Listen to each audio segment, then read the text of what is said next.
સુશીલા, હા હા હા, મેં ખરાબ વર્તન કર્યું, પણ હું મારી દીકરીનું ખરાબ વિચારું એવો નીચ માણસ હું નથી, એવો નીચ નથી.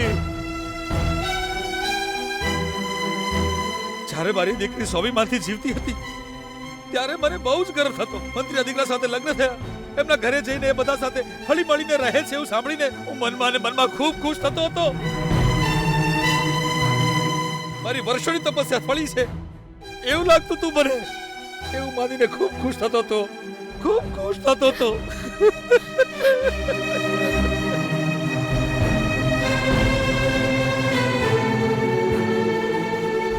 પપ્પા,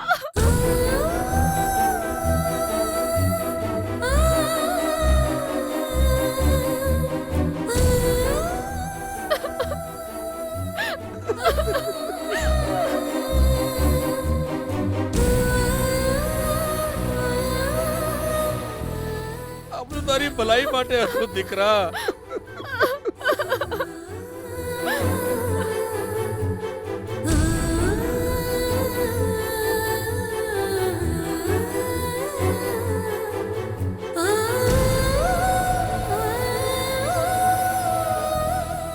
વાવ,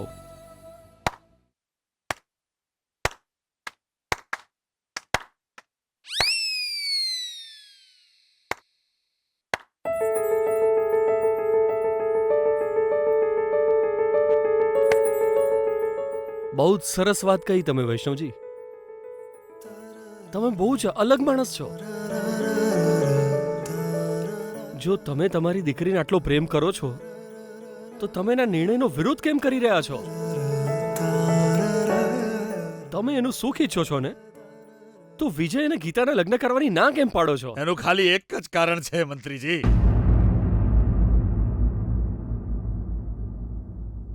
કારણ તો બોલો વૈષ્ણવજી. વિજયની औकात જ નથી.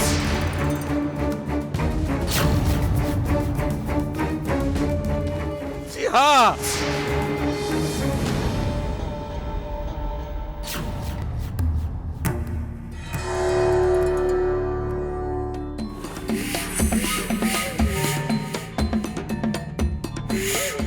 આ શું બોલી રહ્યા છો તમે? આપણા વિજયમાં કોઈ જ આવડત નથી. છે ભાનુ, છે, પણ એ આવડતી ગુણો એ વિશે વિજયને પણ ખબર હોવી જોઈએ. મારો કહેવાનો મતલબ છે કે વિજયે ચેલેન્જ જીતવી પડશે ભાનુ. વૈષ્ણવજીએ બિલકુલ સાચું કહ્યું છે ભાનુ. તારી પણ એક દીકરી છે ને? કોઈ રસ્તે ચાલતો આવીને એની સાથે લગ્ન કરવાની માંગ કરશે તો લગ્ન કરાવી દઈશ? એની આવડત, એના ગુણ વિશે ચકાસણી નહીં કરે? આટલા દિવસથી વિજય એશો આરામની જિંદગી જીવતો રહ્યો. મારા પૈસા બેફિકર થઈને ઉડાવતો રહ્યો. મારા પાવરનો એણે હંમેશા ખોટો ઉપયોગ કર્યો. પૈસા પાવર હશે તો આ દુનિયાને આરામથી જીતી લેશે એવું સમજી રહ્યો હતો. પણ હવે પાવર વિના, પૈસા વિના એણે આ દુનિયા જીતવી પડશે. અત્યારે એને કંઈક કરી બતાવવાની તક મળી છે ભાનુ. એ આ ચેલેન્જ જીતી જાય તો ગીતા ઘરની વહુ બનીને આવશે. વહુ આ ઘરમાં ખાલી હાથે નહીં આવે ભાનુ. પતિને પણ સફળ બનાવીને આવશે. એ વાત બધાને ખબર પડવા દે. વિજયનો નિર્ણય બિલકુલ બરાબર છે. એને રોકવાનું કામ હું નહીં કરું. ખાલી 1 મહિના માટે. એ આપણો દીકરો છે, એ આપણે ભૂલી જઈએ. હું એને પ્રોત્સાહન આપતો રહીશ. એણે પોતાના દમ પર સમાજમાં પોતાનું એક સ્થાન ઊભું કર્યું હશે તો લોકોને કેટલા વખાણ કરશે. એક પિતા માટે આનાથી વધારે આનંદની વાત કઈ હોય ભાનુ? પણ ધારો કે વિજય 1 લાખ રૂપિયા ના કમાઈ શક્યો તો હું સમજીશ કે મેં એક નાલાયક દીકરો પેદા કર્યો છે.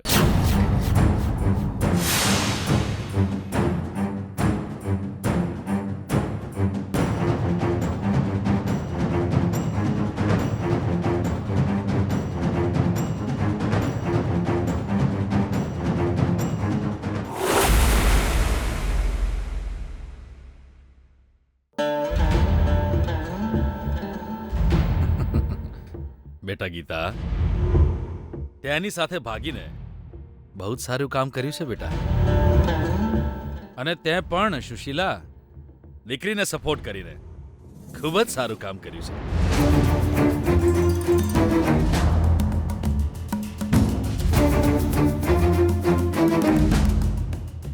તમે બંને આમ કેમ જોઈ રહ્યા છો?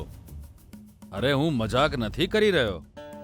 આ વિજય નામની મુશ્કેલીથી કેવી રીતે પીછો છોડાવો એ હું ક્યારનો વિચારતો હતો. પહેલા તો મને પૈસાવાળા લોકો બહુ જ ગમતા હતા, પણ પૈસાવાળાએ મારી દીકરીનું અપમાન કર્યું એ જોઈને પૈસાવાળા અને પૈસાવાળાના નામથી મને નફરત થવા લાગી છે. હવે છે ને વિજય, એ ફસાઈ ગયો. હવે 1 મહિનામાં 1 લાખ, અરે એ તો દૂર છે વાત કમાવાની. એ ખાલી 10 રૂપિયા પણ નહીં કમાય એવો મને ડાઉટ છે. અને જો એ 1 લાખ રૂપિયા મારી સામે લાવીને નહીં મૂકે ને, તો એના અને તારા લગ્ન નહીં થાય.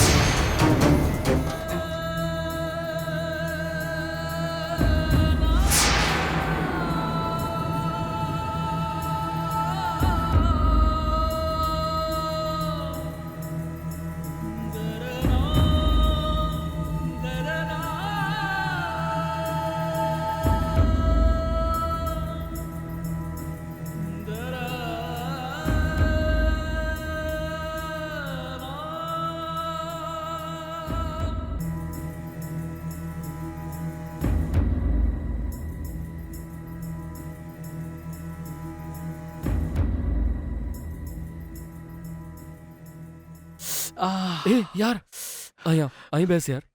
શું થયું યાર? જોબ ના મળી યાર.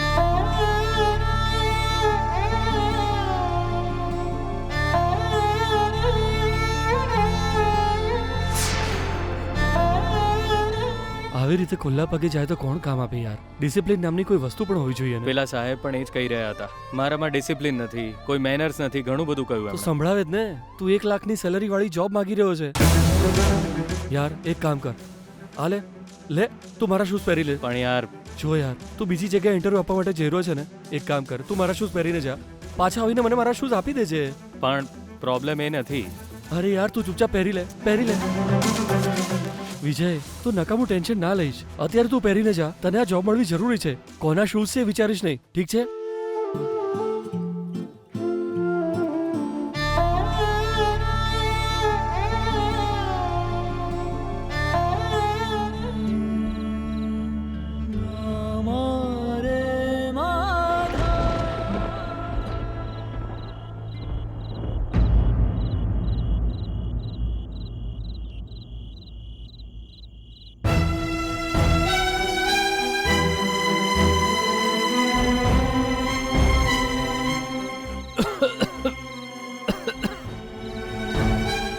હવે જરા પેટમાં કંઈક ઠંડક થઈ. મેં જમી લીધું છે એવો ગીતાને મેસેજ કર, જલ્દી કરી દે. અરે વિજય, પાણી પીધું છે, જમ્યું ક્યાં છે તું?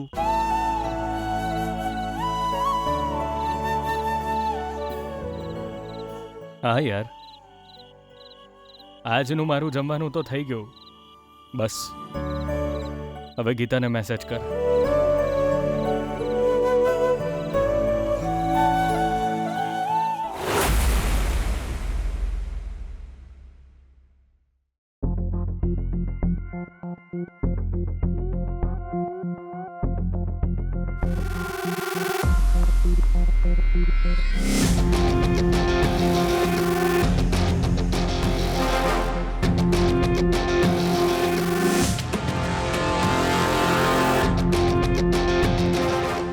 ભાનુ,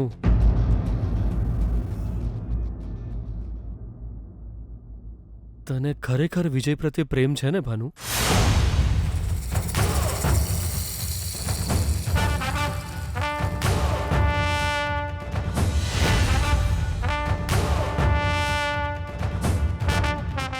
તમે આવું શું કામ પૂછી રહ્યા છો?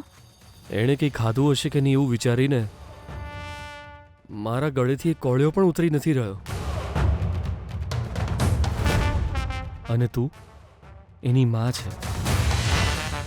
એ તને ભગવાનની જેમ પૂજે છે, તોય તું છે કે આરામથી જમી રહી છે. અરે બાબા એ તો જીજુ બેના બચારી પોતાની મરજીથી ખાવાનું નહીં ખાઈ રહી જીજુ. એ તો બચારી ના જ પાડતી હતી પણ મેં એને જો બેના એ રીતે ભૂખ્યા ના રહેવાય. આ તો અન્નનું અપમાન કહેવાય ને ખાલી પેટે પાછી એસિડિટી થઈ જાય એવું કહીને હું જ એને લઈ આવ્યો કે 4-5 કોડિયા તો ખાઈ લે બેના. આવું શું કરે છે?